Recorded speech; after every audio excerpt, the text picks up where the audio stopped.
vergilər 70%dir qardaş.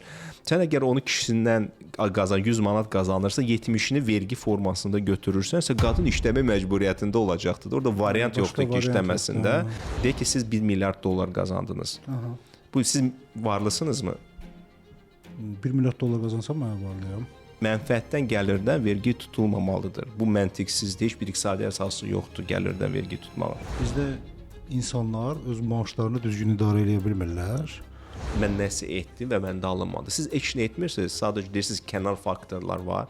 Ona görə mən ümumiyyətlə heç nə etməyəcəm.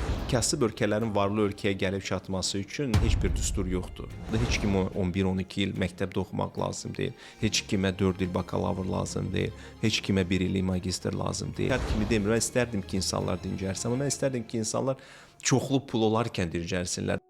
Fərhad Pərvizi 1982-ci ildə Bakı şəhərində anadan olub. 43 nömrəli liseydə orta təhsil alıb. Daha sonra təhsilini Arizona Dövlət Universitetində davam etdirib. Fərhad Pərvizi davranış iqtisadiyyatı və biznes strategiyası sahəsində ixtisaslaşmış mütəxəssisdir. O, bu sahədə 8 ildən artıq təcrübəyə malikdir. İdman, sağlam qidalanma, münasibət psixologiyası və fərdi inkişaf sahələri onun əsas maraq dairələrinə daxildir. 3 övladı var, subaydır.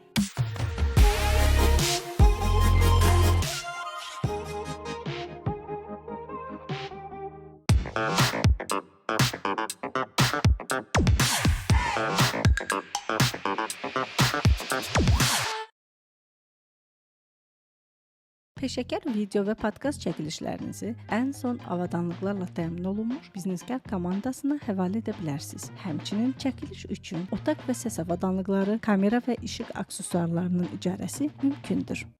Fərhad bəy, xoş gəlmisiniz. Xoş gördük. Azərbaycanda orta maaşla insan gələcəyini necə qurmalıdır? Yəni bu belə deyim də mümkündür. Mən 2 dənə faktor iqtisadi perspektivdən fərqləndirərdim. Orta əmək haqqı, bir də median əmək haqqı. Və necə deyirlər, devil in the details, şeytan detallardadır. Orta əmək haqqı nədir? Əgər misal üçün biz ikimiz bu otaqda, siz 1 milyon dollar ayda alırsınızsa, mən isə 200 manat ayda alıramsa, ortalama hardasa yarım milyon dollar olacaqdır da bizim orta əmək haqqımız. Amma median odur ki, biz sıra ilə düzürük bütün maaş alanları. Misal üçün 8 milyon nəfər, 5 milyon insan işləyir. Təqribən 5 milyon da işləyirlər, amma hamısı əmək müqaviləsi ilə deyil də əlbəttə ki. Və 2,5 milyondakı insanın maaşına baxırıq. O demək deyil ki, onun əmək haqqısı ortalama olacaqdır. Təəssüf olsun ki, bizim statistika komitəmiz, Əmək və Əhalinin Sosial Müdafiə Naziri bu məlumatı açıqlamır. Mən düşünürəm ki, açıqlamır çünki orta rəqəmlərdən qat-qat aşağı olacaqdır. Bizdə indi Azərbaycan üzrə 900 manata yaxındır da, səhv etmirəmsə. Rəsmi əsaslanır da belə baxın. Bəli, rəsmi əsaslanır. Başqa şey əsaslanır. Orta statistik onlardan götür. Ola bilsin ki, Azərbaycanda misal üçün neft-qaz sektorunda çox qazananlar var. Əhalinin qalanı isə çox az qazanır. Orta statistik rəqəm gəlib sizə çıxır 1000 manat. Amma siz median əmək haqqını götürsəz, yəni ortada duran 2,5 milyonuncu Azərbaycanlı nə qədər maaş alır? Mən düşünürəm o daha aşağı rəqəm olacaq da, amma bu təsdiqləyəcək bir rəqəm yoxdur bizdə. Gəlin belə fikirləşək də, bax, okey, biz deyək ki, o 400 manat məbləğ deyil, 1000 manat, 1500 manat məbləğdir, deyək, ortalama deyək. Amma məsələ ondadır ki, hətta bu məbləğlə belə Azərbaycanda yəni gələcək qurmaq olar. Müxtəlif insanların istəkləri müxtəlif cürdür. Məni bir statistika narahat etdi. Əslində bu yaxınlarda Dövlət Vergi Xidmətinin səhv etmirəmsə 25 illik qeyd olundu və onlar orada 100 ən böyük vergi ödəyiciləri siyahısı açıqladı. Yəni orada bir şərh var ki, bu könüllü şəkildə olubdu. Könüllü şəkildə rəqəmlərin açıqlanmasına icazə verən şirkətlərin göstəriciləri də ola bilsin ki, az şirkətlər razılıq verməyiblər, amma o siyahıda olmalıdırlar. Amma ora baxanda siz görəcəksiniz ki, neft-qaz sektorundan sonra digər böyük vergi ödəyici banklardır. Bankların da gəlirliyi 2 cür olur. Birinci korporativ biznes kreditləridir, biri də istehlak yönümlü kreditlərdir. Və istehlak yönümlü kreditlərin payı çox böyükdür.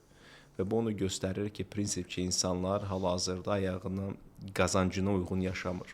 Və siz Azərbaycan Top 10 bankını götürsəsiniz, onların xalis mənfəətinə baxsaz, dərəsi 150, 200, 300 milyona qədər xalis mənfəət əldə edir. Yəni ki, bu xalis mənfəət nədir? Onlar aldıqları pulu və verdikləri pullar arasında fərqdir. Yəni ki, faktiki olaraq biz daha yaxşı yaşamaq üçün bu bankerləri bir xeyli varlı edirik. Bu bir tərəfdən bəlkə sualınıza cavab verir. Yəni bu pullar çatmır ki, insanlar kreditləşməyə məcburiyyətində olurlar. İkincisi, yəni ki, biri var statistika, biri də var reallıq. Sözsüz ki, bizdə minimum səbət var iqtisadi perspektivdə, yəni minimum insan nələri yeyərək sağ qala bilərdi, minimum kalori belə hesablasaq. Və o səbətə daxil olunan şeylər adətən karbohidratlardır. Onlar isə ucuzdur da. Məsəl üçün çörək arpadan hazırlanır. Niyə görə çörək bütün rasionlarda var? Çünki ən ucuz enerji mənbəyidir. Ən sağlam olmasa da ən ucuz odur. Eyni şey qarğıdalı, eyni şey düyüdür filandır. Yəni ki, ona görə bəlkə səbət çox da böyük olmur. Siz Marsiyanin filminə baxmışsam, o təkcə bir dənə kartofla bir il yaşayıbdır da, onu gəlib xilas edənə qədər. Bu reallıqdır. Karbohidratlarla bir baxanda bir dənə kartoflan da sən sağ qala bilərsən də bu dünyada. Sən bir balaca artıq şəkin olsa ümumiyyətlə rahat qala bilərsən. Ona görə statistika ilə iqtisadi göstəricilər, iqtisadçı olmağıma baxmayaraq məni narahat edir. Misal üçün müharibəyə və orduya xərclənən vəsaitlər ümumi-daxili məhsulu artırır və iqtisadiyyat üçün bu yaxşıdır. Amma mən sual verirəm də, deyək ki, biz tank istehsal etdik ya da ki, hansısa bir kənddə işıqlandırma ya da internet xətti çəkdik. İkisi də eyni qədər investisiyadır, deyək. İkisinin də ödəyimə təsiri eynidir. Amma insanların xoşbəxtlik perspektivindən hansı daha yaxşıdır? Xoşbəxtlik ölçmürük Azərbaycanda. Dünyada xoşbəxtlik indeksləri var. Yenə də hər şey subyektivdir. Misal üçün, Norveç, misal üçün, Skandinaviya ölkələri adətən bu reytinqdə yüksəkdirlər, amma digər tərəfdən baxırsan ki, onlarda suisid halları da çoxdur. Təəssüf olsun ki, belə bir unikal bir formula yoxdur ki, biz insanların yaxşı və ya pis olmasını iqtisadi perspektivdə ölçə bilək. İcad etmiş özümüz üçün hansısa bir göstəricilər, onların üzərindən gedirik.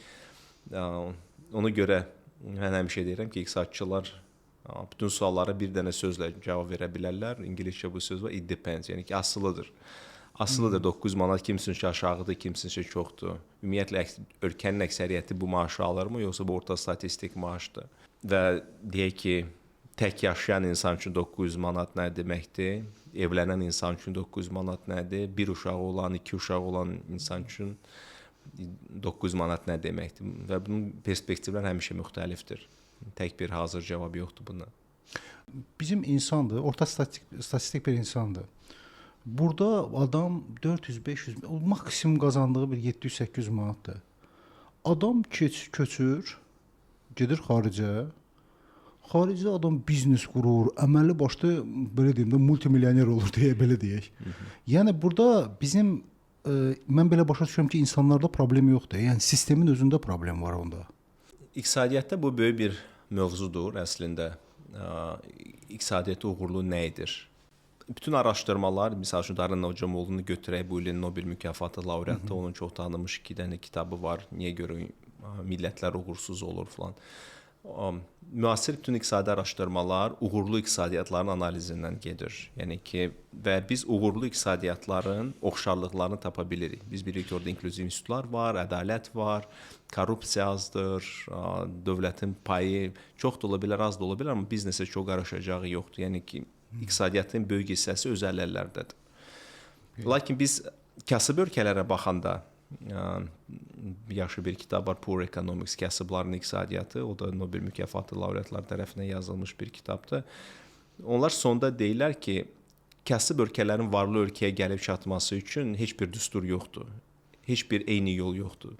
Biz daim olaraq deyirik ki, məndə qanun gücü olmalıdır, deyək ki, korrupsiya olmamalıdır, azadlıqlar olmalıdır, falan olmalıdır, amma bir çox dünyada ölkələr var, hansı totalitar diktator rejimlərində, yüksək korrupsiya rejimlərində çox böyük uğurlar əldə ediblər. Cənubi Koreyanın özü.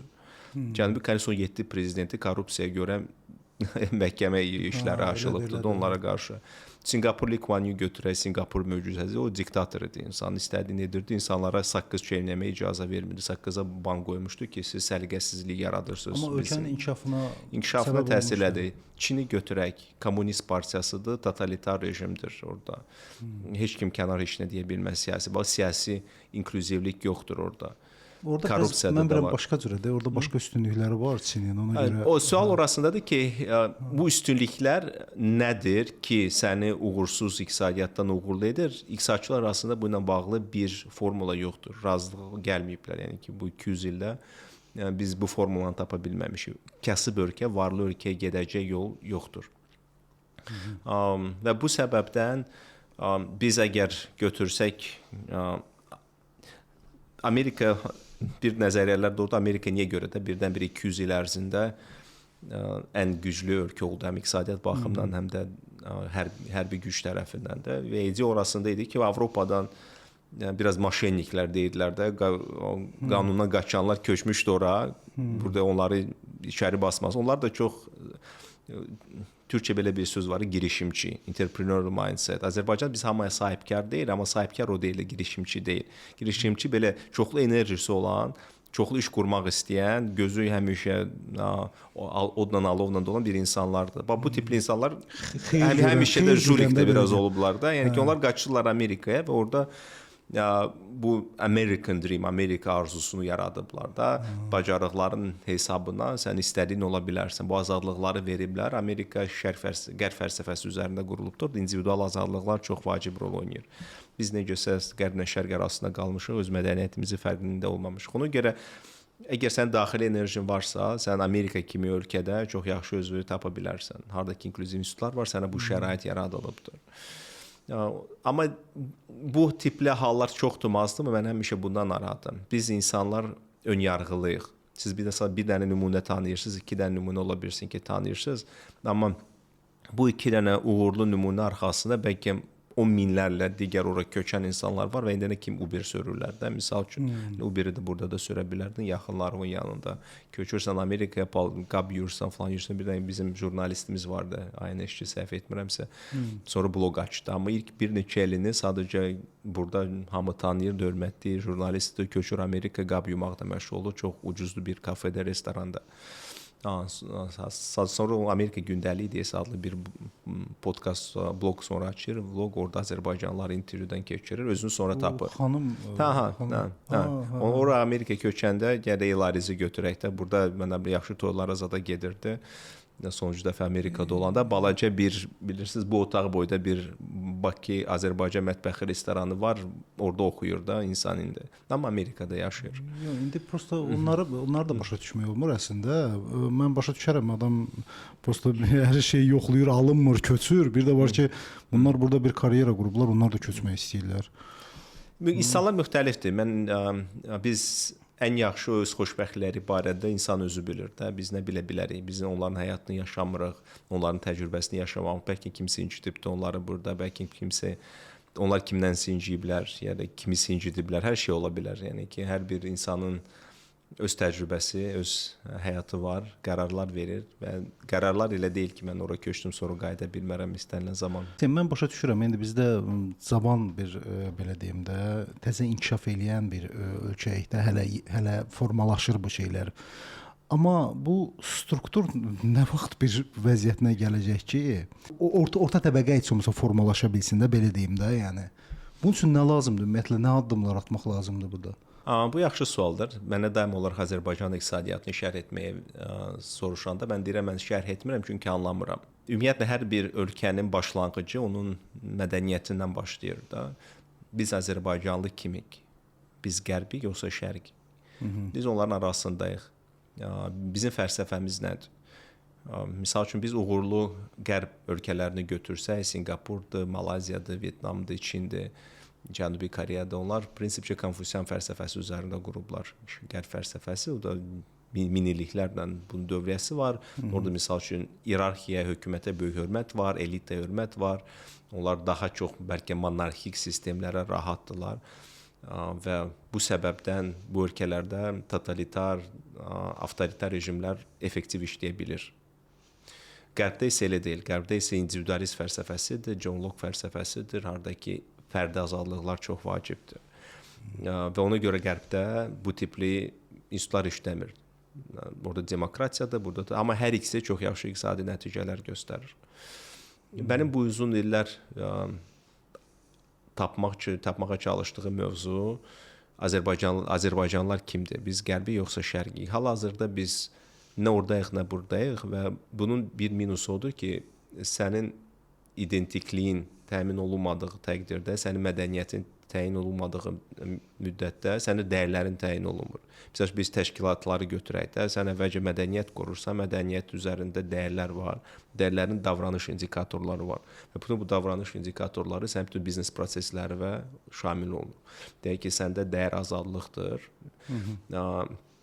Mədəniyyəti sən qurursan ki, deyək, mən Firuzəyə təşkilat olmaq istəyirəm, hamı burada müstəqil işləsin, hamı öz maksimal potensialını tapsın, işçilər işə qoşulsun, engagementdə, Azərbaycanca bu söz yoxdur. Azadlıq, cavabdehlik mənim təməl dəyərlərimdədir və mən recruitment proseslərinə başlamış, işə qəbul proseslərinə başlamış, belə insanlar seçirəm ki, bu dəyərlərə uyğun olan insanlar olsun. Eyni şey də dövlətə məxsusdur. Bizdə bir çox Qərbin düşünürəm ən pis xasiyyətlərini götürdüyü bu bəlkə konsumerizmi. Ayağımızı yorğanımıza görə uzatmırıq. Qısa müddətli həzlər üçün uzun müddətli rifahı qurban veririk. Misal üçün nə? Bu gün yaşayım, bu gün mən yaxşı yaşayım, sonra nə olar? Mən öz sosial mediamda Rose Blumkinin hekayəsini paylaşmışdım. Rose Blumkin Amerikaya keçən əsrin əvvəlində köçmüş bir Rus immigrant idi. Yahudidir, amma Rusiyadan köçübdür. 25 il fəhləliklə məşğul olubdu və hər ay $50 qırağa qoyubdu. O vaxt üçün $50 maaşın 1/3 idi. Deyək ki, əgər siz bugün 1000 manat alırsınızsa, 300 manatını 25 il ərzində qırağa qoyubdu. Sonra 25 il ərzində fəhləlik edərək o yığdığı pulla gedir birinci dəst mebel alır və satır onu. 20 ildən sonra ABŞ-nin ən böyük mebel satış şəbəkəsini qurur. Və 80 yaşında, hardasa 1982-ci ildə Warren Buffett-ə öz şirkətini satır, $80 milyon. Yəni o vaxtında yaxşı puldur. O vaxt üçün böyük puldur. Və mənə cavanlar orada şərhlər bilirsiniz nə yazır? Deyir, arvadın başı işləmir. Bütün cavanlığını boş-boşuna fəhləlik eləyib, o pulları götürərdi, keyf eləyərdi. Bax, budur məni narahat edən. Kapital ibincə yaratmaq lazımdır. Onlar bugündən yaşamaq istəyir. Çində, misal üçün, yəni Konfusiyan fəlsəfəsində o deyil. Bizim uzun müddətli planımız var, biz ona doğru gedirik. Çinin planı 1990-cı ildə onların qəbul etdiyi strategiya 2050 adlanırdı. Onlar 70 illik, 60 illik plan qurmuşdular da özləri üçün və ona doğru gedirdilər. Baxanda uğurlu da gedirlər. Uğurlu da gedirlər. Yəni ki, onlar bilirdilər ki, zəifdirlər, iqtisadiyyatları güclü deyil, ABŞ-nin qoyduğu qaydalarla oynamaq lazımdır, onların başını sığallamaq lazımdır, bəli ağa demək lazımdır. Ta 2050-ci ilə qədər, harada ki, onlar artıq güclü geosiyasi gücə malik olacaq. Həm böyük iqtisadiyyatlar olacaqdır, bəlkə ABŞ-dən böyük, həm də ki, güclü hərbi qüvvələr olacaqdır ki, onlar da öz sözünü deyə bilsinlər. Bütün hal-hazırda başlayan geosiyasi proseslər niyə görədir? ABŞ bunu gördü, hara gedir Çin, artıq 25-ci ildə. Onların əsas göstərici növbəti 25 ildə olacaqdır da. Nə vaxt ki, onlar həddindən artıq çox güclənəcəkdilər. Onlar deyirlər ki, indidən biz bunu kəsək, indidən dayandıraq. Yəni onlar gedib ora çayın qabağını çətin kəsəsən, onlar proqresə gedirlər əslində. Onlar çox çətin olacaqdır bu prosesi keçmək. Məsələn bir şey, siz qəşəng bir misal çəkdiniz bayaq da o xanımla bağlı. Xanım idi yoxsa bəy idi? Xanımdır. Xanım idi. Yaxşı bir misal çəkdiniz. Deməli, onda elə belə çıxır ki, bizdə insanlar öz maaşlarını düzgün idarə edə bilmirlər. Buna görə də belə situasiyalar yaranır. İnsanlar öz-özlüyündə hər yerdə, dünyada qısa müddətli düşünməyi uzun müddətli düşünə bilmir. Məsələn, davranış iqtisadiyyatı bunu... Sahibkara məxsus bir şeydir.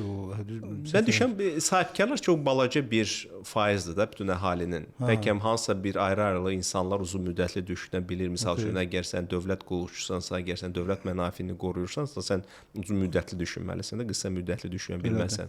Amma əksərən insanlar qısa müddətli düşünəndirlər. Məsəl üçün, siz 20 yaşlı təzə işə başlayan bir cavan insana desəz ki, pensiyanı düşüngünlə yavaş-yavaş pensiya üçün pul ayır. O heç vaxt bunu eləməyəcəkdir. Deyəcək ki, mən pensiya 45 ildən sonra çıxacağam. Allah bilir nə olacaqdır. Qoy mən bu gündən yaşayım. İndi nə var o da?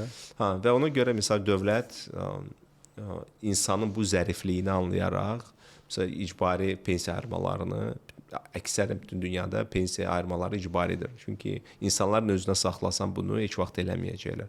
Amma onlar sonra pensiya çıxandan sonra böyük bir yük olacaqlar dövlət qarşısında. Ona görə onlar indidən onlar üçün yığırlar ki, bu riskləri gələcəkdə azalsınlar. Ya budur, insanlar təsvir olsun ki, bu gündən yaşamaq istəyir, bu gün yaxşı yaşamaq istəyir, bu gün sonuncu iPhone istəyir, daha yaxşı maşın. Və bu kütlənin hardasa köləliyə çevrilməsinə gəlib çıxarır. Bunun iqtisadi səbəbləri də var. Bank elitasına bütün bunlar çox faydalıdır. Onlar pula satırlar, faiz qazanırlar, bonuslarını alırlar, çıxıb gedirlər. Bir mifik bir sənə həyat tərzi bəxş etməklə də sən düşünürsən ki, səndə hər şey var, amma əslində heç biri səninki deyil də, səninki. Evin ipotekada, maşın kreditdədir, aldığın televizor belə kreditlədir. O təsvir edəcəyim faktordur ki, biz şərq-qərb fəlsəfəsindən bunu götürdük. Peşəkar video və podkast çəkilişlərinizi ən son avadanlıqlarla təmin olunmuş Biznes-Kar komandasına həvalə edə bilərsiniz. Həmçinin çəkiliş üçün otaq və səs avadanlıqları, kamera və işıq aksesuarlarının icarəsi mümkündür. Hətta maaş alaraq belə maliyyə azadlığına çıxmaq üçün belə deyim də alternativ mənbələrdən istifadə eləmək olarmı və bunu insanlar necə etməlidir paralel olaraq işlə? Ölkənin yarısı lənətləyir, digər yarısı bəyənir. Lənətləyən insanlarsa mənim əsas bir dənə mənim hər zaman sosial mediada, LinkedIn-də və falan hər yerdə biz daha çox işləməliyik. Çünki biz kasıb ölkəyik. Azərbaycanlı orta statistikaya əsasən siz və mən burada oturmuşuqsa 500 manatlıq ayda dəyər yaradırıq. Nə hansı ki satmaq olar. Sən 500 manat dəyər yaratmaqla varlı ola bilməyəcəksən də. Sən 2000 qazana bilməyəcəksən. Əgər sənin ortalama yaratdığın mal və ya xidmət dəyəri cəmi 500 manatdırsa. Bunun üçün çox işləmək lazımdır. İnsanlar deyirlər, bu nədir? Niyə görə biz çox işləməliyik? Sən, mən nə bilim, rəhbər olsan ümumiyyətlə o klassik Sovet vaxtında yadınızdadır, karikaturalar vardı, kapitalistlər ki, hansı ki insanları əzir.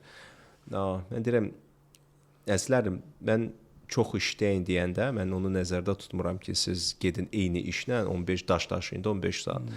Sizin arzularınızı 9-dan 6-ya kimi gördüyünüz iş pozmur. Sizin arzularınızın reallaşmasını əngəlləyən və işdən çıxdınız, ondan sonra nə ilə məşğul olursunuz?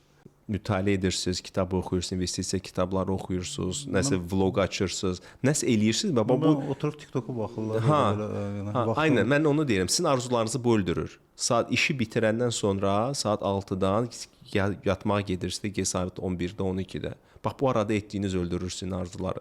Yəni sərmayəni qoymaq lazımdır elminizə, belə düz başa düşürəm mən. Bilik əlbəttə ki, sizin beyninizə heç kim monopoliya qoya bilməz, heç kim rüsum tətbiq edə bilməz sizin beyninizə, heç kim qadağan qoya bilməz ki, sizin beyninizə Azərbaycana idxalı dayandırılsın ya da kimsə. Hələlik.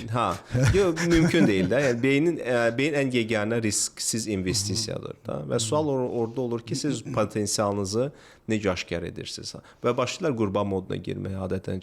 Mən belə yorğun gəlirəm, hələ oturum, nəyisə üzərində işləyim. Deyirəm, əgər sən qurban modunda düşünməyə davam edəcəksənsə, hələ də qalacaqsan. Sən həmişə ömrünün axırına kimi kimisə günahlandıracaqsan.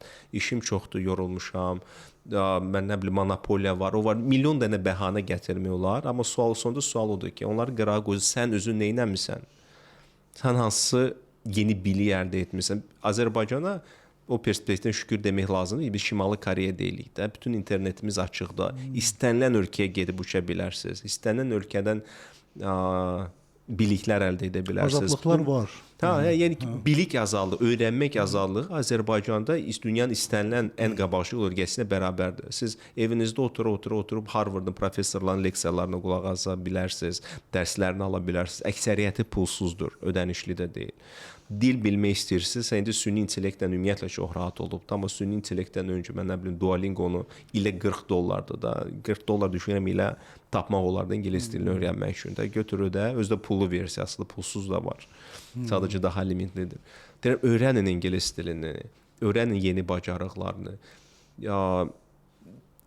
hər bütün ölkələr açıqdır. Otur Azərbaycandan əyləşərək sən xaricdə işləyə bilərsən. Bizim bir çox IT mütəxəssislərimiz belə eləyir, dollarla maaş alır, xaricdə işləyir. Sizi dayandıran kənar faktorlar var. Mən demirəm ki, onlar yoxdur. Amma siz nə edirsiniz? İlk olaraq ondan başlaya bilərsinizmi ki, mən nəsə etdim və məndə alınmadı. Siz heç nə etmirsiniz, sadəcə deyirsiniz kənar faktorlar var. Ona görə mən ümumiyyətlə heç nə etməyəcəm. Yəni bu davam etdikcə təsvir olsun ki, siz bu kasıbçılığın çevrəsindən çıxa bilmirsiniz. Çünki heç nə eləmirsiniz bunu. Fərid bəy, orada bir həm də başqa bir situasiya yaranır ki, insanlar belə fikirləşirlər ki, məsəl üçün də mən gedirəm və mənə orada yüksək maaş verməlidirlər. Amma mənim o bilik səviyyəm ona uyğun gəlmir. Düz demir, uyğun gəlmir. O deyir gəlir. Amma fakt götürəndə, yəni biz də indi bir əməkdaşlar işlədirik, bilirik də, yəni nədir götürürük ki, onda da görürsən ki, yəni okey, bu səviyyəyə gətirənə kimi müəyyən bir vaxt gedir, resurs gedir. Həm də ki, özünüz bilirsiniz də bir sahibkar olaraq, yəni o nə qədər vergi yükləri də var hələ, hansı ki, sahibkarın üzərinə düşür. O sahibkar əlbəttə ki, istəyər onu çox versin. Yəni özündə saxlasın, adamlar getməsin də yanından, təbii ki, maaş. Amma vəziyyət elədir ki, indi ölkədə vəziyyət elədir ki, böyük şirkətin də vergi yükü eynidir, kiçik belə deyim də, kiçik şirkətində, kiçik mikro biznesində eyni yükü var, eyni vergi yükü var. Yəni burada bu mən bilən disbalans mən bilən oradan başlayır. Başlayır ki, bu insanlar da düzdür, bir tərəfdən mən sizinlə razıyam. İnsanların öz təhsilinə, öz biliyinə pul qoymaq istəmirlər. İstəyirlər, siz demiş, hazıra nazir gəlsinlər. Həm də ki, ikinci bir məsələ də mən belə başa düşdüm sizin dediyinizdən ki, ayaqlarını yorğanlarına görə uzatmırlar. Birdən-birə 500 manatlıq maaş alır, 3000 manatlıq telefon istəyir, yəni o da düz gəlmir. İnsan özünə və həqiqətən öz biliyinə sərmayə qoymalıdır. Başqa nəyə sərmayə qoya bilər ki, məsəl üçün də gələcəyini sığortalasın da belə deyim. Mən sərmayələrlə bağlı məsləhət verməyi sevmirəm, çünki özüm investor deyiləm də, yəni trader deyiləm. Özüm üçün nəsə eləyirəm, amma sırf bu mənim üçündür. Mənim risk tolerantlığım var, mənim ailə quruluşum var, mənim öz aylıq xərclərim var. Mən bunları nəzərə alırıq. Sadə insanlardan mən əminliklə nəsə etmək lazımdır. Əminliklə maliyyə savadlığı əldə etmək lazımdır. Bazı kitablar var, Intelligent Investor'dır, ümumiyyətlə bu tipli investisiya ilə bağlı çoxlu özünü savadlandırmaq lazımdır və bunu əslində məktəbdən başlamaq lazımdır.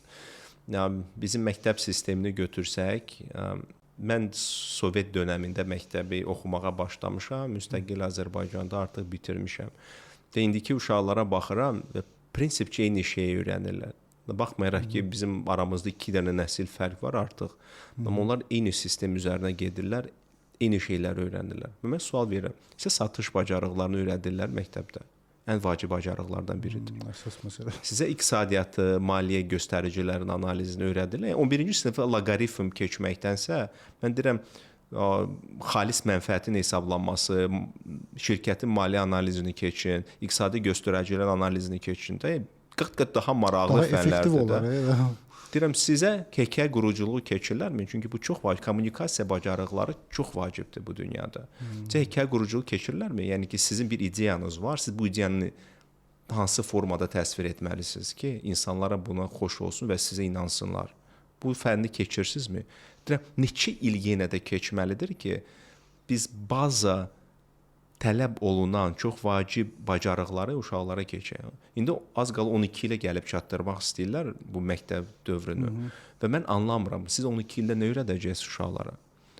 Özü ümumiyyətlə indi belə bir dövr gəlir ki, bir çox şeyləri süni intellekt edəcəkdir. Sən telefonuna deyəcəksən, bir də şəklini çəkəcəksən, bunu mənə həll elə, telefonun həll edib səni verəcəkdir. Çox adamları belə işsiz qoyur.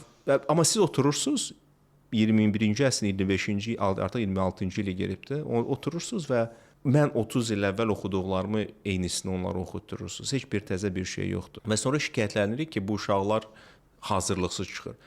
11 il orada itirirlər məktəbdə.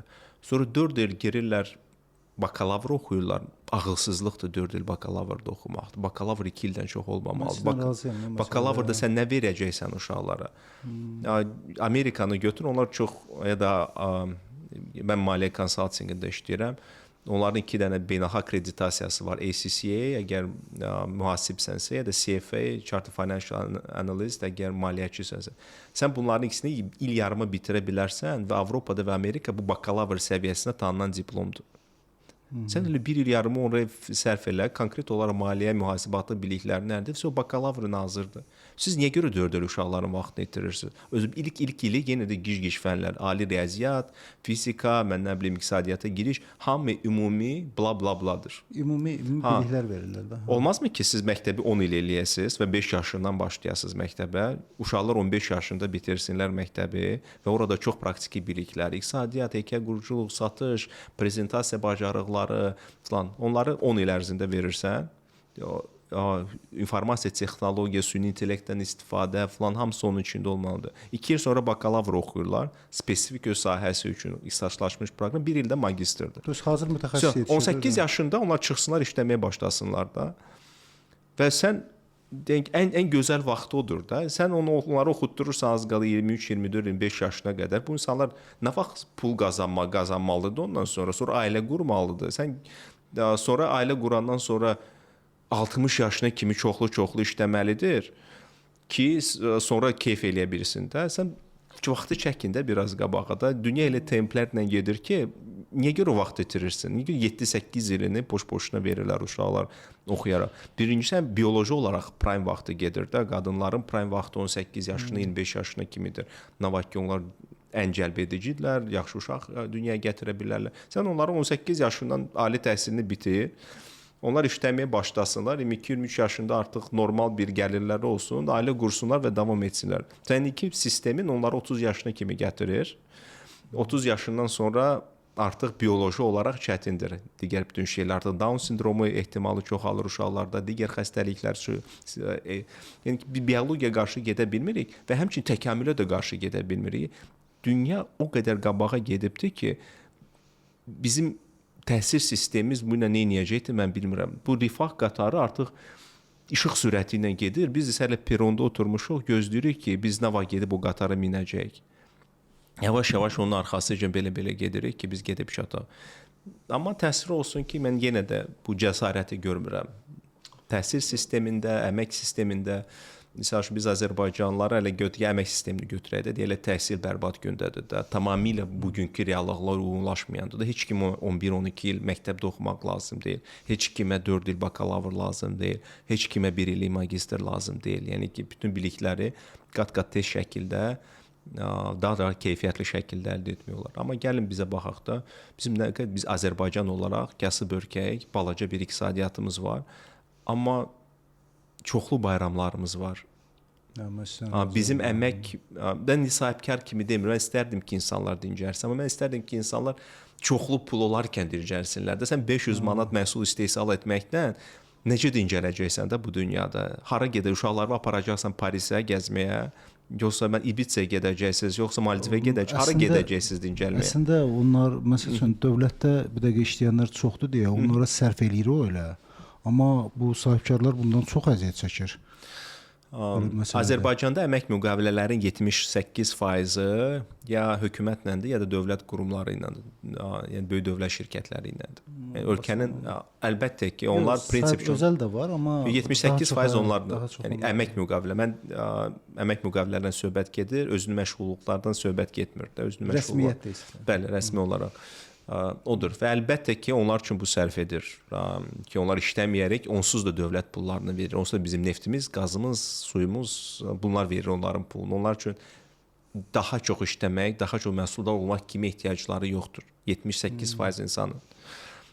Qalır yük qalanlarının boyunda hansı ki, real dəyər yaratmaq məcburiyyətində, hansı rəqabət içində işləyir. Onlar üçün çox çətindir. Və mən ona görə bu Avropa modelini biz götürmüşük də əksərəndə, bu demokratik, sosial ədalət falan. Amma biz Avropa olandan sonraki modelini götürmüşük də. Avropa'da modeli yox. Yəni ki, Almaniyanın mənəm 40-cı illərdəki modeli bu idi mi? Yəni onlar da cəmi ildə 2000 saat işləyirdilər də, yoxsa yox. Ölkə dağılmışdı da. Amerikanı götürək də. Amerikada bu qədər bayram yoxdur da. Yəni ki, onlarda azınlıq məzuniyyəti belə ödənişsizdir. Mən demirəm ki, bu düzdür, yanlışdır, amma ölkənin fəlsəfəsi böyük bir işləmək drive üzərində qurulub. Sən əgər işləməsən, sən məhv olacaqsan Amerika, sən məhv edəcəkdir. Amma işləsən, çox varlı edəcəkdir səni Amerika. Mən düşünürəm ki, bəlkə inkişaf etməkdə olan ölkələr üçün bu fəlsəfə daha vacibdir. Nə vaxt ki biz bunları qururuq. Amma kontrargument odur da, nə edirik ki, onsuz da məndən dövlətdən pulumuz gəlir, neftimizdən, qazımızdan pul 78% insandan söhbət gedir ki, hansını ki işlədi, çox işlədi, az işlədi, ümumiyyətlə heç bir faydası yoxdur da onların. Yəni ki, eyni çoxluğu təşkil edirlər də onları. Və mənim argumentim artıq bitir burada. Mən onlara heç nə deyə bilmirəm. Onlar da neynirəm ki, çox işləyirəm. Çox işləyib neynəyəcəm? Daha mı çox neft istehsal edəcəm? O da olmayacaq. Ona görə dirənirsən burada və bir söz deyə bilmirsən. Ya da ki, daha cavan, çox da qeyri-müdrik olmadı. Biz həyatda da bir dəfə yaşayırıq da. Niyə görə o qədər əziyyət çəkək də, işləyirik də, Allaha şükür. Məndə kimdəsə var, o orta əmək haqqı da 900.000 manat alırıq. İnsanların gözündə acılıq yoxdur. Yəni ki, acılıq bilirsiniz hansı perspektivdən daha böyük nailiyyət olum, daha yaxşı olum, möhtəşəm bir işlər görüm, ali bir işlər görüm, universitet açım, mən nə bilim də, dünya şöhrətli bir şirkət qurum, uşaqlarıma qalsın. Bunu görmürsən. Mən sizə bir şey deyim, bayaq təhsilə toxundunuz. Mənə prosta maraqlıdır ki, bu Avropanın, Amerikanın özündə da yəni bu sürətlə keçid eləyirlərmi siz dediyiniz kimi, yoxsa onlar da eyni bizim tempdən gedir? Onlarda prinsip şeyində biz bu trendi görürük. Amerikanın xüsusilə onlar artıq heç nə diplom tələb etmirlər. Bizdə ali təhsil diplomu bir çox iş yerlərində tələbdir də, sadəcə yoxdur ali təhsil, sən sadəcə işə başlaya bilmirsən. Amma bir çox yerlərdə birincisi bu yoxdur, ikincisi onlarda xüsusi sertifikasiyalar var da, dediyim ki, CFA, Chartered Financial Analyst ya da ACCA, ya da digər. Onlar o sertifikata baxırlar, onlar üçün bu yetərlidir. Ya da ki, sən tapşırığa baxırlar, sənə tapşırıq test verirlər, keçirsənsə işə götürürlər. Yəni ki, yavaş-yavaş bu böyük bir bubble dediyimizdə bu şişmiş bir puzir dağılmağa başlayır bütün dünyada və bu biznesdə aydındır ki, universitetlər bunu uzatmaq istəyir. Yəni ki, onlar üçün bu puldur ki, insan orada oxuyur, eləyir, xərc çəkir, nə qədər çox eləyəcəksə o qədər də çox çəkəcəkdir. Amma Britaniya sistemi misal üçün mənim üçün daha maraqlıdır. Onlar məktəbin son ilini universitetin birinci kursu kimi qəbul edirlər. Ona görə onlar məktəbdə oxuyaraq universiteti sonra 3 il oxuyurlar və 1 il magistraturanı bitirirlər. Məsələn, İngiltərə buna gedibdir. Sən orada ali təhsili, tam ali təhsili 4 ilə bitirirsən. Mən deyirəm, eyni şey siz edin və daha yaxşısını edin. Biz İngiltərə deyilik. İngiltərənin iqtisadiyyatı böyükdür, onun institutları var, onun imperiya olubdur da. Onlar 12 il oxuyub, 3 il bakalavr, 1 il magistri bitirə bilirlərsə, biz bunlardan qat-qat tez getməliyik. Biz 10 ilə məktəbi bitirməliyik, 2 ilə universiteti bitirməliyik, 1 ilə magistraturanı bitirməliyik ki, biz daha tez işə başlayaq, rəqabətçil ola bilək. Gedib onların səviyyəsinə daha tez çata bilək. Onlar elə oxuyana qədər bizim uşaqlar artıq çıxıb işləsin, dəyər qaytarsın, dəyər yaratsın, satsın, bacarsın bunu etmək ki, biz gedib onlara daha tez çataq. Fundamentdə budur problem. Sizcə niyə qorxurlar ki, bu yeniliyi eləməyə? Niyə görə qorxurlar? Mən yəni Azərbaycanda bir nazirlik tanıyıram ki, hansı göz təşkilatı dəyərlərində cəsarət sözünü salıbdır. Bu da rəqəmsal inkişaf və nəqliyyat nazirliyidir. Mən başqa heç bir dövlət qurumunda cəsarətin dəyərlər içərisində olmasını görməmişəm. Və siz nəticələrə baxsaz, Rəşad Nəbiyev və onun komandası Azərbaycanda bəlkə bir nömrəli nəticələr göstərir. Onların idarəsində olan bütün nəqliyyat, logistika kanalları, dəmir yolları olsun, Azal olsun, bu telekom şirkətləri olsun, onlar hamısı illər boyu minusda işləyibdir də. Amma onlar 2 il ərzində onlar arasında transformasiya edib plusa çıxartdılar. Əlbəttə ki, biraz bəxtləri gətirdi, müharibə başladı, orta koridor böyüdü, Rusiyadakı avia şirkətlərə ban qoyuldu, Azal bunun sayəsində çoxlu pul qazandı bildi. Hazır olmasaydı olmazdı. Yəni ki, o da var. Mən demirəm ki, İngiliscə belə bir söz var, low hanging fruit, aşağıdan sallanan meyvələr. Siz ağaca yaxınlaşanda ilk öncə o aşağıda sallanan meyvələri dərirsiniz də ki, yuxarı çıxmağa xot yoxdur. Bu çoxdur, sözsüz, amma yenə də nəticə göstərə biliblər. bu perspektivdən.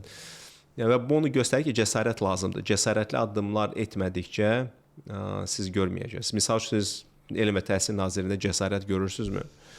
Cəsarətli bir addımların atıldığını görürsünüzmü? Əslində mən sizə deyim ki, belə deyim də, mənim indi bizim uşaqlar da oxuyurlar indi hal-hazırda. Yük görürəm. Uşaqlara görürəm ki, elə yükləyiblər ki, yəni siz inanasınız, mən özümlə müqayisə edirəm. Mən 5-ci, 6-cı sinifdə o qədər yüküm yox idi mənim. Yəni bu 1-ci sinifdə, 2-ci sinifdə o qədər yük yükləyirlər ona. O qalsın qırağa, amma bir dənə xoşuma gələn bir tərəfi var ki, bu təbiəti öyrənək, bu tipli belə bir şey var, fən var. Mənim əslində o çox xoşuma gəldi o fən orada. Orada maraqlı bir şey öyrədilər ki, bu falan şeyi belə eləmək olmaz. Yəni görsən ki, o belə deyim də, məişətdən olan bir şeydir. Hansı ki öyrədilər ki, toka əlini belə soxmaq olmaz, falan şey belə eləmək olmaz. Adi şeyləri öyrədilər. Əslində bu bir tərəfdən xoşum gəldi ondan, amma çatışmazlıq odur ki, həddindən artıq yükləmə var. Siz inanmazsınız, uşaq prosta dərsdən gəlir, axşama kimi heç eləyə bilmir. Yəni uşaq da deyim ki, belə bacarıqlı uşaqdır. Yəni sırağına vaxt görürsən ki, çatdıra bilmir. Belə boşluqlar var. Mən yükləməyin tərəfdarıyam. Biz çox işləməliyik, uşaqlara çoxlu şey öyrətməliyik, amma sadəcə lazımlı şeylər öyrətməliyik. Təbii, əlbəttə. Əgər uşağınız məktəbi bitirəndən sonra 15-16 yaşında şirkətin maliyyə hesabatını oxuya bilmirsə, misal üçün profit loss nədir, xalis mənfəət nədir, gəlir nədir, xərc nədir, balans şit nədir, bunu anlamırsa, iqtisadiyyatın analizini apara bilmirsə, misal mən hansı bir ölkəyə köçmək istəyirəm. Niyə görə köçmək istəyirsən? Pastel analizini bilirsən, ölkənin analizini edə bilirsən və bunlar 15 yaşında müasir uşaq üçün çox sadə bir şeylərdir. Amma biz bunu 3-cü, 4-cü kurs universitetlərdə hal-hazırda dərs keçirik. Biz o bilikləri indirməliyik daha aşağı. Uşaqlar məktəbi qutarandan belə onlarda bu girişimçi kafası yaransın. Onlar bilsinlər ki, pul nədir, pul hardan gəlir, pulu necə yatıra bilərəm, hansı formaları var pulun yatırılmasının, öz pullarımı necə idarə edə bilərəm. Praktik biliklər. Kimə lazımdır loqaritmalar bugün, inteqrallar bugün? Vurma cədvəli kimə lazımdır bugün? Siz nə vaxt vurmanı sonuncu dəfə beyninizdə eləmisiniz? Yox, mən deyim ki, vurma cədvəli lazımdır, amma loqaritma mənim həyatımda yadıma gəlmir istifadə edədiyim. Harda işlədəcəksiniz vurma cədvəlini elementar olaraq da? Nə qədər vaxt sərf edirik ki, bunu beyninizdə sonuncu dəfə vurmanı nə vaxt eləmisiniz? Yox, vurma cədvəli mən eləyirəm. Vurma cədvəli məncə lazımdır insanlara. Siz işlədirsiniz, işlətmirsiniz. İstifadə edirəm, bəli. Gündəlik həyatınızda istifadə edirəm. Amma yox, demirəm onda bu məsələn 65-i 78-ə vururam, onu şey edirəm, beynimdə yox. Amma xırda şeyləri yəni eləyirik. Amma məsəl üçün mən sizinlə çox razıyam ki, loqaritmadır, inteqraldır, belə şeylər. Yəni bunu universitetdə kim istəyir, məsəl üçün gedib oxuya bilər bunu. Yəni nə qədər ehtiyac var ki, bunu sadə insan oxumalıdır bunu. Və bütün bunların bu vaxtı ayırıb digər fundamental vacib olan biliklərə yönəltsələr, bu lazımsız yükləmələri olsun da yol tutlar, yaxşıca satış strategiyaları yazsınlar. Deyək ki, 11-ci siniflər startup yarışması eləsinlər. Nəsə bir məhsul istehsal edirəm, mən onu necə sata bilərəm, onun marketinq strategiyası, belə şeylər öyrətsinlər də uşaqlara. Bizə bu lazımdır. Azərbaycanlılar çox yüksək potensiallı millətdir. Mən həmişə bir çox podkastlarda bunu deyirəm, burada da deyirəm ki, sizin tamaşaçılar üçün də Xəzər Xaqanlı belə bir iqtisadiyyat beyin mərkəzi var Amerikada, Foundation for Economic Education. 2020-ci ildə bir məqalə çıxmışdılar, çap etmişdilər ki, siz tanımadığınız ən uğurlu millət və Xəzər Xaqanlığı barədə danışırlar. O vaxtın ən möhtəşəm iqtisadiyyatına sahib idilər. Və biz də prinsip ki, onların nəticələri, kötücələri kim bizə də gəlib çıxır da, o Yahudilərlə yaxınlığımız, filanımız oradan gəlib çıxır da 7-ci, 10-cu əsrlərdə. Mən deyirəm, bizdə axı bu potensial var. Biz bu uşaqları niyə görə bu istiqamətdə inkişaf etdirmirik ki, onlar hamısı girişimçi kafasında olsunlar da, türklər demişkən. İndi bizimkilər incir türk sözlərini işlədəndə, amma Azərbaycanda girişimçi sözünün, entrepreneur sözünün yoxdur tərcüməsi. Sahibkar var, amma sahibkar o deyil. Sahibkar pulu olmalıdır, nəyisə sahib olmalıdır. Girişimçiniz heç nə olmaya bilər, sadəcə yaxşı bir ideyası ola bilər və çox yaxşı quramaq bacarığı ola bilər də.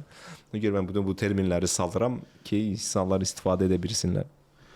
Baxın, bir də ki, bax insanlar bir də niyə bax riskdən qorxurlar? Bax o maaşdan imtina eləyib belə nə bilim hansı bir proyekt eləmək, nəsə bir iş görməyə çalışmırlar. Bu insan psixologiyasına gəlir, davranış iqtisadiyyatında bu var. İnsanlar biz adətən öyrəşmişik ki, məsəl üçün bu işi görsən sənə bonus verəcəm ilin sonunda. Yaxşı iş görgünə bonus verəcəm. Amma insan psixologiyasına uyğun bir yanaşma, motivasiya yanaşması. Çünki insanlar daha çox itirməkdən qorxurlar, nəinki qazanmaqdan qorxurlar. Siz ona desəz ki, mən sənə əvvəlcədən bonus verirəm, bu işi gör. Amma görməsən alacağam səndən. Bu insanlar bundan daha çox qorxacaq ki, nə ki sən gör ki, mən sonra sənə verərəm. Yəni ki, bu nisiyə söhbəti, mən bonusuna vaxt salacağam, yəni hindi nədirsə o yaxşıdır. İnsanlar qorxur gələcəkdən. Yəni ki, itirməkdən daha çox qorxur, nəinki qazanmaqdan. Ona görə bu normaldır və həmçinin kişilərlə və qadınlar arasında da risk götürmək perspektivindən çox böyük bir fərq var. Yəni biz indi söhbət bərabərsizlikdən getmir, söhbət iqtisadiyyatda biz bunu deyirik, sistematik olaraq müşahidə olunan davranış fərqləri. Yəni ki, siyasi korrekt olsun, deməyək ki, kimsə yüksəkdir, kimsə daha ağıllıdır, amma qadınlar kişilərə baxanda bütün cəmiyyətdən asılı olmayaraq, mədəniyyətdən asılı olmayaraq, gəlirli səviyyəsindən asılı olmayaraq, qadınlar həmişə daha az risk götürür boynuna.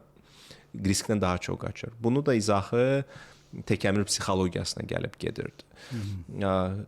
Qadının o vaxtdakı rolu uşaqların təhlükəsini təmin etmək idi. Nə vaxt ki, kişi isə gedib mamont ovuna çıxmalı idi da. Yəni ki, kişi risk etməyən olsaydı hamı acından ölərdi. Qadın risk etmiş olsaydı uşağını sağ qala bilməyəcəkdi. İkisi gedəcək dərinlə qoşulacaqdı mamont ovuna. Əslində funksiyaları bölüşdürmüşdü. Funksiya bölüşdü və təkamül belə böyüdüb ki, yəni 100 min ildə bütün bunun tarixçəsi var. Bunun üstündən keçmək çox çətindir.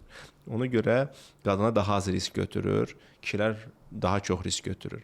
Və müasir sistem, iqtisadi sistem, biznes sistemi risk götürmə üzərində qurulubdur. Ona görə qadınlar deyəndə ki, niyə görə çoxlu qadın lider yoxdur, biznesdən söhbət gedir. Budur. Çünki qadınlar risk götürməyi daha çəkinir, nəinki kişilər. Bütün cəmiyyətlərdə belədir. Genetik gəlir. Bu buradan gəlir. Bu təkamüldən gəlir. Təkamülü dəyişmək çox çətindir, beyinləri dəyişmək çox çətindir. Buna minilliklər lazımdır. Hansısa qadınlar hansı ki öz bu təkamülünü beynində dayandıra bilir. Neokorteksdə beyin ön hissəsini işə sala biləndə bunu dayandıra bilir, riskə gedə bilir. Onlar misal üçün uğur qazanırlar, amma əksər qadınlar üçün bu mümkün deyil. Çünki qadınlar daha çox emosiyalar üzərində qərar verir. Kişilər isə rasionallıq, intellekt üzərində qərar verir. Beynin müxtəlif sistemləridir də. Qadınlar limbik sistemlə, hisslərlə qərar verir. Kişilər neokortekslə, intellektə cavab olan ön hissə ilə qərar verir. Ona görə dünya belə qurulur. Deyirlər ki, yaxşı bir mahnı var. It's a man's world. Bu kişinin dünyasıdır. Lakin qadınsız o heç nədir də öz-özlüyündə. Çünki qadınsız həyat yoxdur. Yəni əslində o qadınların o yaratdığı ideyaları kişilər tətbiq eləməklə daha uğurlu modellər əldə etmək olar. Mənim fikrimdir bu. Bir də bir məsələ var. Bir də ola bilərmi ki, məsəl üçün də bu maaş çatışmamağı baxımından indi qadınlar da işə qoşulurlardı ki, belə deyim də ailə büdcəsinə köməklik eləsinlər. Qadınların işə qoşulması öz-özlüyündə hər şey yüksək vergilərdən başladı. Çünki keçən əsrin əvvəlinə qədər ümumiyyətlə gəlir vergisi demək olar ki, heç bir ölkədə yox idi. Yəni gəlirdən vergi tutulmurdu. Hökumət çox balaca idi, dövlət balaca idi, çox şey vermirdi. Amma sonra siyasətçilər təəssüf olsun ki, onlar gəlirlər, daha çox vəd verirlər, mən sizin üçün bunu edəcəm, mən sizin üçün bunu edəcəm və get-gedə dövlətin rolu artır iqtisadiyyatda. Və dövlətin rolu artdıqca sən vergi hesabına maliyyələşir də bütün bunlar. Onlar vergiyə cəlb etməyə başlayıblar. Yadımdadır ki, Norveçin Xarici İşlər Naziri gəlmişdi, bəlkə 10 il bundan əvvəl Azərbaycanda və fəxrlə deyirdi ki, biz qadınlarımızın bərabərliyinə nail olmuşuq, işlə təmin olunması bərabərliyinə nail olmuşuq. Mən deyirəm sizdə vergilər 70%dir qardaş. Sən əgər onu kişisindən 100 manat qazanırsa, 70-ini vergi formasında götürürsənsə, qadın işləmə məcburiyyətində olacaqdır. Orada variant yoxdur ki, işləməsində. Sən vergiləri artırdıqca kişi nə qədər qazanmalıdır da ki, o 70% də birdən-birə artıra bilmir axı gəlirini ki. 70%. Ha, yəni ki biz çox Azərbaycanda 50% civarındadır da vergilər. Düşünün bizdə azdır. Yox, bizdə 30 nə qədərsə ödənilir. ƏDV-ni hesab edirsiniz onun üçün. Yox, ƏDV başqa da ƏDV yaranan məhsula görədir. Siz öz gəlirinizdən 30%-ə qədər ödəyirsiniz. Sonra nəsə alırsınızsa, oradan da vergi ödəyirsiniz də. Yəni ki, o var fundament. O hamı da elədir. Bütün ölkələrdə elə deyil ki. Yox, bütün ölkələrdə belə deyil. ƏDV az, məsələn Amerikada ƏDV yoxdur. Onlarda bəzi ştatlarda sales tax var. O da hər yerdə deyil. Donald Trump indi bunu etməyə çalışır. Donald Trump çalışır ki, gəlir vergisini çıxartsın və gömrük rüsumları üzərinə bunu kompensasiya. Gömrük rüsumu öz-özlüyündə əslində istehlak vergisidir də. O da gəlir yenə eyni şey. Yox, fərq var. Çox böyük bir fərq var. Gəliri vergiyə tutmaqla istehlaki vergiyə tutmaq arasında böyük bir fərq var. Deyək ki, siz 1 milyard dollar qazandınız. Bu siz varlısınızmı? 1 milyard dollar qazansam mən varlıyam. Burada yenə iqtisadçılar iddia baxır. Siz o 1 milyardla nə edəcəksiniz? Əgər bu 1 milyardı saxlayacaqsınızsa bank hesabınızda ya da ki öz istehsalatınıza xərcləyəcəksinizsə ki, istehsalat böyüsün. Siz başqaları üçün dəyər yaradırsınız. Yox, bu investisiya qoyuram. Amma bu sizə varlı etmir. Siz varlı bilirsiniz nə idi? Siz gedirsiniz yaxta alırsınız, ev alırsınız, bahalı maşın alırsınız. Amma o varlıq pul öz-özlüyündə cash. Bu varlıq deyil. Bu mübadilə vasitəsidir. Siz onu nəyəsə dəyişəndə, hansısa bir dəyərə dəyişəndə onda varlı olursunuz. Əgər sizin bank hesabınızda bugün 1 milyard dollar varsa, siz varlı deyilsiniz. Sizin bu 1 milyard dollar gedib başqalarına kredit verilibdir. Onları varlı edirsiniz. Eyni şey siz əgər bu 1 milyard dollar oturub yeni avadanlıq alırsınız, fabrikanızı böyüdürsünüz. Bu yenə də siz iqtisadiyyatı böyüdürsünüz. Sizə heç bir aidiyyat yoxdur. Amma orada mənə bankdan faiz gəlirsə, mən onu xərcləyirəmsə, əgər xərcləyirsiniz, siz yalnız o vaxt varlı olursunuz, nə vaxt ki siz bu pulu xərcləyirsiniz. Ona görə fərq bundadır. Niyə görə mən sizdən gəlirinizdən pul götürüm? Bu pulu siz axı xərcləməmisiniz. Bəlkə siz bu pulu yatıracaqsınız. Mən sizə başa düşürəm. Mən deyirəm istehlaka. Mən əgər xərcləmək istəyirəmsə, ondan məndən vergi götürürəm. Şirkətdə əgər mən eyni pulu investisiya eləyirəmsə, mən faktor olaraq ondan niyə gəlirim? Elimdə mənim maaşım, mən şirkət sahibi deyiləm. Mən mənfəət vergisindən söz deyirəm. Mənfəət vergi, gəlir vergisinin hamısı sıfırlanmalıdır. Mənfəətdən gəlirdən vergi tutulmamalıdır. Bu məntiqsizdir. Heç bir iqtisadi əsası yoxdur gəlirdən vergi tutmağın. Əslində mən sizə deyim ki, çox yükü azaldar və çox ağ işləyənlərin sayı çoxalar. Mən bizim vergilər xidmətinə onu deyirəm də, siz niyə görə balaca iqtisadiyyatımız var? Siz niyə görə özünüz bu qədər çətinləşdirmisiniz hər bir şeyi? Niyə görə bu boyda vergi kodeksimiz var? Bir dənə Azərbaycanda vergi olsun, ƏDV. O da qradasiyalı olsun. Minimum 18% olsun. Lap istəyirsiniz maksimum 500% eləyir. Əgər sən Bentley alacaqsansa, Rolls-Royce alacaqsansa, gedib 500% ƏDV ödəyəcəksən. Lüks vergisi olsun və bu arada dəyişsin. Çünki gəlirə nəzarət etmək çox çətindir, amma xərcə nəzarət etmək çox asandır. Hamının xərci göz qabağındadır. Sən xərci gizlədə bilmirsən, amma gəliri gizlədə bilirsən. Deyirəm, sizin üçün də yaxşıdır. Ölkə üçün də yaxşıdır. Biz inkişaf etməkdir ki, sən gəliri vergiyə cəlb etməməlisən. Çünki bu gəlir mənim bank hesabımda, kartımda oturduqca məni varlı etmir. Mən yalnız onu xərcləyəndə mən varlı oluram. Siz bu konsepti anlayın. Siz deyirsiniz, məsəl üçün bankda əgər saxlayırsansa, okey, onu cəlb olunmasın, amma çıxardanda cəlb olunsun, yoxsa xərclənəndə, yalnız xərclən. Əgər mən xərcləyirəm, xərcə görə. Əslində yaxşı fikirdir. Mən çörək alıramsa, ət alıramsa, stol alıramsa, mikrofon alıramsa, maşın alıramsa, onda məndən götür də vergi. Okey, əla fikirdir o. Əslində ona nəzarət etmək siz demişik, çox rahat. Çox rahat, əlbəttə ki. Deyim kimi, orada bir minus var. Yəni ki, kim ki qeyri-rəsmi gəlirlər alır, amma çox yaxşı həyat yaşayır da. Təəssüf olsun ki, belə bir insanlar var. Necəsə olursa onlar qanun qəbulunda çox böyük iştirak edirlər də. Onları bu sərf etməyəcək. Çünki onların indi rəsmi maaşı çox azdır, amma hamısı Bentley sürür. Əgər Bentley sürəcəksə, deməli orada artıq 200-300% ƏDV olacaqdır, onu ödəməli olacaqdır. Onu necə əsaslandıracaq, necə eləyəcək, burada bu problem yaranır. Belə deyim də, onda oliqarxlar getməlidir də onda dövlətdən. Mən indi heç kimi hardansa gedib getməyəcəyini şərh etmək istəmirəm, amma bu maraqların konfliktinə gətirib çıxarır da. Onlara indiki sistem sərf eləyir, çünki gəlirləri aşağıdır, çünki rəsmi gəlirlərini göstərmirlər. Amma xərcləri yüksəkdir və prinsipən hamı eyni barədə 18% ƏDV ödəyir də. Belə baxanda sosial ədalət burada pozulur. Amma bu sistemdə ki, gəlir fərq eləmirsə milyard qazancı ilə, amma sən xərcləyəndə mən səndən götürəcəm, artıq xərclərə nəzarət başlayır da burada. O isə sərf elə. Əslində çox maraqlı konsepsiyadır. Yəni bunu belə deyim də, tətbiq eləmək məncə çox uğurlu olar hətta. Sadələşdirmək. Mən Azərbaycanda aşağı vergilərin olmasına inanmıram və düşünürəm iqtisadi baxımdan bu düzgün deyil. Niyə görə? Çünki biz daim olaraq müharibə təhlükəsi altındayıq. Biz ordumuzu gücləndirməliyik. Və bunu kim etməlidir? Mən, siz etməlisiniz. Başqa kim edəcək? Biz Qarabağı bərpa etməliyik. Bunu mən və siz etməlisiniz. Azərbaycanda aşağı vergi ola bilməz bu yaxın zamanlarda. Ta ki, bütün geosiyasi problemlər həll olunana qədər. Amma vergi sadə ola bilər. Mənim istədiyim sadələşdirin bunu. Rahat elin. Mən bilim ki, bir dənə vergi var, mən onu deyirəm və sizdən canımı qurtarıram. Mən milyon dənə mühasibat, hüquqşünas saxlamamalıyam ki, mən vergimi ödəyə bilim. Deyin nə qədərdir, bu bir dənə vergi nədir? Mən bunu sizə ödəyim, bununla da sizinlə bitirim.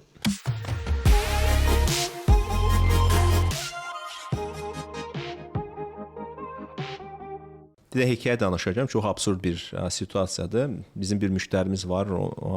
Onların vergi hesabatlığına aparıb, vergi xidməti gəlibdi, yoxlayıbdı. Onları heç nə tapa bilməyibdi. Amma belə boş-boşuna gedə bilmirlər də. Bilmirəm niyə görə. Nəsə tapmalıdırlar. Onlar müqavilələrini oxuyurlar və müqavilədə belə bir punkt var. Onlar müştəriləri ilə müqavilələrdə əgər deyir gecikmə olsa, sizə penilər hesablanılacaqdır. Əgər siz ödənişinizi gecikdirsəz, penilər olacaqdır. Faiz ödəyəcəklər. Hamıda var. Onlar deyirlər ki, siz gələk bunu müştərinizə verərdiniz. Bütün bu penyaları hesablayıblar. Nə qədər biz onlara hipotetik olaraq borc yaratmış, onu bizim gəlirlərimizə salıblar, oradan vergi hesablayıblar. Deyirəm, bu standartdır da, hamı yazır ki, biraz qorxutsunlar da hamını da bir-birinə. Siz isə bunu götürüb istifadə edirsiniz ki, tanınmamış gəlir kimi əlavə edirsiniz mənim gəlirliyimə və orada məndən vergi tutursunuz da. Yəni ki, sizin vergi məcəlləriniz elə yazılıb, absurddur da öz-özlüyündə. Mən deyirəm, bunlar olmaz. Sonra siz necə insandan tələb edə bilərsiniz ki, sən düzgün işlə? Gəlibsə rəsmi, ala, verim sənə. Elə deyil? Təəssüflər olsun ki, bu problemlərlə üzləşirik. Onlar plan düşüncəsindən keçməyiblər hələ ki, onlar üçün plan vacibdir. Mən deyirəm, plan deyil də, yəni ki bu, mən Rusiyanı həmişim gətirirəm, nümunə kimi Mishustin'in vaxtında, indiki baş naziridir də Rusiyanın, ondan əvvəl vergi xidmətinin rəisi idi. O ümumiyyətlə vergi adamı deyildi, o aytişnikdir, proqramçı idi ora gələndə. Və o iki dənə şeylədi, o dedi ki, mən məqsəd qoyuluşunu dəyişirəm. Siz indi vergi deyirsiniz, vergi inspektorlar deyirsiniz, biznes partnyorlarsınız. Siz biznesin partnyorusunuz. Və bütün fəaliyyətiniz biznesin inkişafına doğru getməlidir. Siz gedib onu deməlisiniz ki, mən gəlmişəm sənə kömək etməyə. Bu bir. İkincisi hamısı data əsaslıdır. Nə gözəl. Hər şeyi datalaşdırıblar. Bir intervyu vardı, Forbes gəlib Mishustin'dən intervyu götürürdü. Deyir, siz hansı oteldə qalırsınız? Mishustin jurnalistə verir. Deyir, filan oteldə qalıram. Telefonu açıb, işte qurdalamaq başlayıb, siz həmin oteldə dünənləri kofe almışsınız. Mən nə bilim də 60 rubla. Düzdürmü? Deyir, hə. Deyir, mən telefonumdan datanı görürəm, otelin xərclərini nə satıblar, otel dünənləri bu otel. Mən öz telefonumda görürəm. Gör, nə tər data qrupdur insan. Burada otura-otura bütün otellərin gəlirlərini görə bilir. Burada otura-otura bilir. Və bunun sayəsində könüllü vergi və həm də sadələşdirmə vardı. 13% endirdi gəlir vergisini və sadələşdirmə elədi ki, könüllü vergi ondan sonra vergi ödənişləri iqtisadi artımdan daha yüksək artdı. Artdı da düzəlsiniz. Siz də bunu eləyin də. Nə edirsiniz o boyda vergi inspektor? Hamısını data əsasında eləyin, təmizləyin, sadələşdirin, imkan partnyor verin. İşsiz qalacaq axı məsələ var. Burada isə balaca bir kafe açırsan, bir kurs açmışdı bir yoldaş. Birinci gün açıbdı, hansı bir müəllimlərin hələ ki müqavilələrini eləməyibdi də. Dərhal salam əleykum vergi əməkdaşları gəldilər. 20 min manat cərimə, sanksiya, sən ki açmısan, müəllimlərlə müqavilə bağlamı, salam əleykum. Qələt edib açıbsan. Ha, budur.